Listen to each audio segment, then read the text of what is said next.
समय की बात है। एक छोटे से गांव में एक ईमानदार और मेहनती लकड़हारा रहता था।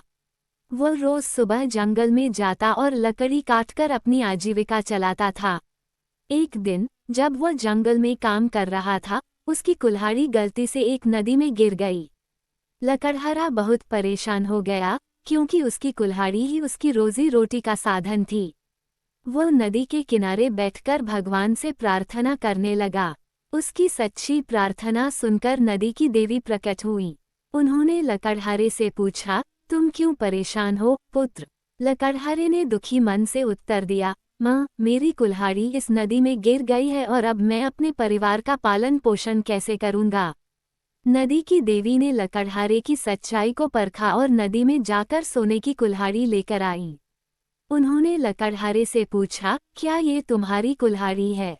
लकड़हारे ने सोने की कुल्हाड़ी को देखकर कहा, नहीं माँ, यह मेरी कुल्हाड़ी नहीं है। फिर देवी ने चांदी की कुल्हाड़ी निकालकर पूछा, क्या ये तुम्हारी कुल्हाड़ी है? लकड़हारे ने फिर उत्तर दिया, नहीं माँ, ये भी मेरी कुल्हाड़ी नहीं है। अंत में देवी ने साधारण लोहे की कुल्हाड़ी निकालकर पूछा, क्या ये तुम्हारी कुल्हाड़ी है?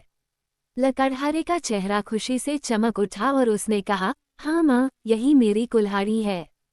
देवी उसकी सच्चाई और ईमानदारी से बहुत प्रसन्न हुई और उन्होंने लकड़हारे को तीनों कुल्हाड़ियाँ दे दी, सोने की, चांदी की और लोहे की। लकड़हारे ने धन्यवाद किया और खुशी खुशी अपने घर वापस आया। उसकी ईमानदारी और मेहनत की कहानी पूरे गांव में फैल गई और सभी ने उससे सीख ली कि सच्चाई और ईमानदारी हमेशा फलदायी होती है। लकड़हारा अब अपने परिवार के साथ सुखी जीवन बिताने लगा। इस कहानी से हमें ये शिक्षा मिलती है कि हमें हमेशा ईमानदार और सच्चा होना चाहिए, क्योंकि सच्चाई और ईमानदारी का फल अवश्य मिलता है।